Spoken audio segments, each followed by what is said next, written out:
quanto gestão, a gente acredita nesse processo de autogestão mesmo, assim, da gestão participativa, né?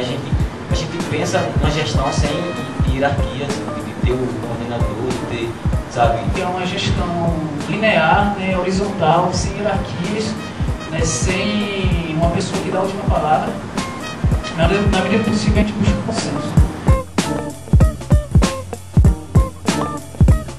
A história da nossa população é formada pelas lideranças que estão lá no bairro.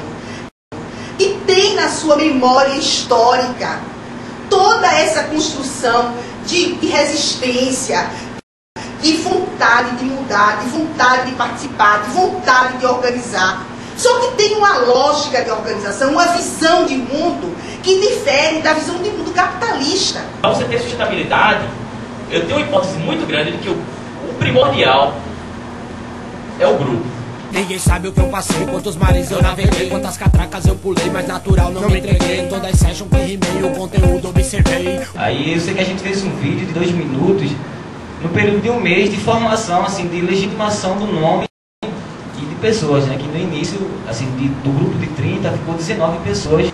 Aí no primeiro mês de constituição da gente, a gente fez esse vídeo de 2 minutos, e onde a gente ganhou em primeiro lugar nesse congresso que rolou como é que se diz? Uma mostra de vídeo com uma temática, né? Jovem, emprego, história assim. Ganhou. Aí a partir daí foi onde a gente sacou a gente já não duvidava da nossa capacidade, né? E depois de um prêmio simbólico, assim, material também, né? Com uma câmera para um grupo que em menos de 1 mês, sabe? E aí rolou todo um respaldo, um reconhecimento da galera. Aí, porra, isso estimulou a gente, né? Aí entrei, fui bem chegado, casa do filho inovado, letra tag. Aí onde a gente começou a fazer umas atividades, tipo projeção na rua, vida institucional, e dentro dessa lógica assim de, porra, velho, bora levar filmes que geralmente a gente não vê nas locadoras do bairro. Faz 1 mês que a gente alugou um espaço lá no próprio bairro da Campina do Barreto, onde a gente está sediado. Na favela, comunidade na novela. Peixinhos, ela fica na divisa entre Olinda e Recife, né? Também próximo a Campina do Barreto. Então a gente se juntava no meio da rua para fazer os shows, e um cara de uma banda, um guitarrista, trazia o seu cubo, outro vinha com caixa de bateria, outro vinha trazendo um cubo de baixo. Peixinhos estava naquela efervescência também do surgimento do Mangue Beat, né?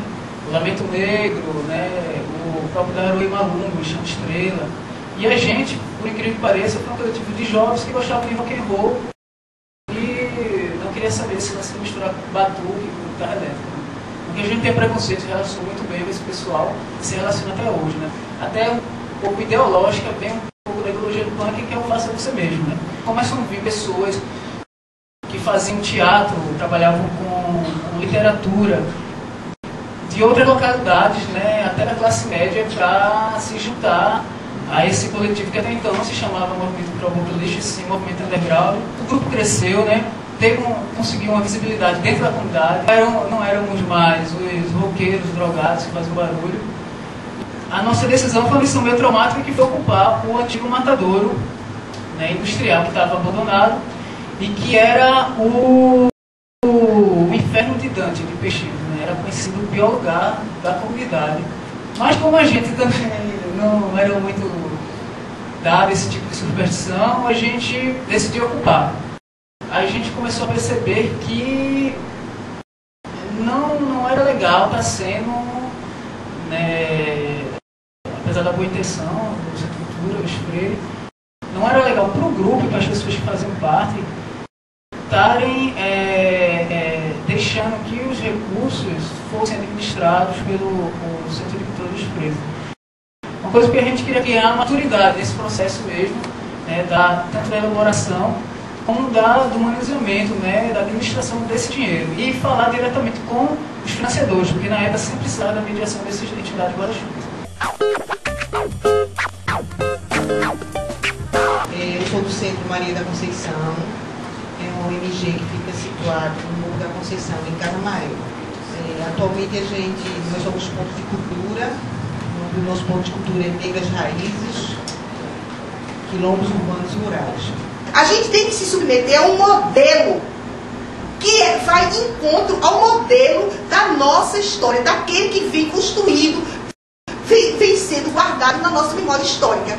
O que é que todos nós estavam dizendo aqui? A gente no conjunto decide. É diferente dos modelos empresariais, não é verdade? O dono, o gerente, o administrador decide e você obedece. Em nenhum momento você sabe para quê, por quê e de que forma. Você só tem que obedecer. Esse exemplo simples fala do diferencial, que é trabalhar a partir da ótica da cultura negra e da cultura indígena.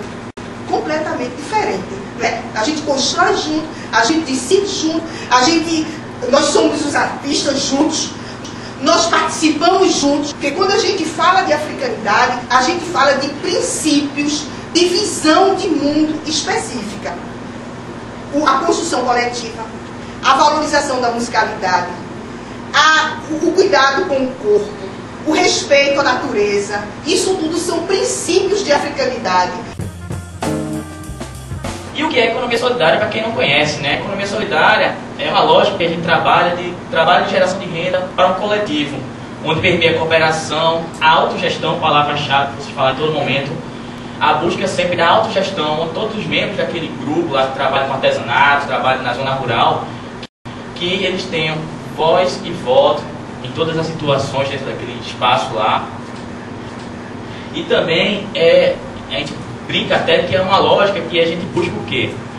Que preponderem as pessoas pelo que elas são e não o capital. Porque hoje aí está imbuído de uma cultura de que se eu tenho um Rolex, se eu tenho um celular de primeira, eu sou o cara, eu tenho um status. Não sou valorizado pelo conhecimento que eu tenho, pelo saber que eu tenho. E aí eu penso um pouquinho numa pergunta que eu escutei até um tempo atrás de uma pessoa, de uma ONG, que estava conversando comigo e dizia: Tiago, e essa história de empreendimento solidário tem sustentabilidade? É viável? Aí eu pensei, veja só, depende do que você diz o que é sustentabilidade. Porque você pensa no primeiro momento em sustentabilidade, mensurador, fator econômico. Infelizmente, o fator econômico não resolve tudo. Infelizmente, assim. Ou felizmente, acredito, talvez, né? Então, eu até falei com ela, brincando, não, a perspectiva agora, fulana, é trabalhar de outra forma. É uma visão multidimensional do que é a sustentabilidade. Tem um fator social que você tem que considerar. Gambiarra é um paralelo. Eu não quero fazer do gambiarra minha fonte de renda. Eu quero fazer do gambiarra meu instrumento de contribuição para as pessoas do bairro. Esse planejamento, essa nova ótica de uma nova sociedade. Quem transa o jogo dos ratos tem que se adaptar de alguma forma. Isso não significa que você vai negociar princípios, porque princípio não se negocia. Eu acredito que precisa se rever primeiro o marco legal das ONGs, que é uma coisa que foi pensada mesmo para engessar, para evitar essa sustentabilidade. O governo Fernando Henrique fez para resolver um pouco, entre aspas, o lance das OCIPs. Mas a OCIP, você vincula a OCIP à administração governamental, ou seja, terceiriza o serviço. Enfim, a gente ainda nunca aprovou projeto, sabe? Eu não tenho experiência de gerir um projeto. O grupo, o Boca no Lixo tem. Gambiarra não. A gente vem segurando a onda mesmo, filmando batizado por 50 conto, candomblé por 50 conto. Essa é a onda que está segurando tanto com a casa, com compra de material para manutenção diária, sabe? Ainda não, mas se um dia chegar a esse patamar, sem a gente perder, sem a gente vender ou negociar os nossos princípios, isso que o Daniel traz, de chegar a esse ponto, que massa, que seja com o Banco do Brasil, que seja com os bancos aí, que mais que tem. E eu acredito que você trabalhando em grupo, tendo participação, engajamento e vontade de todos, você consegue financiar. Que vida gariza com a cobradora, eu fui falar com ela o bagulho do rolo.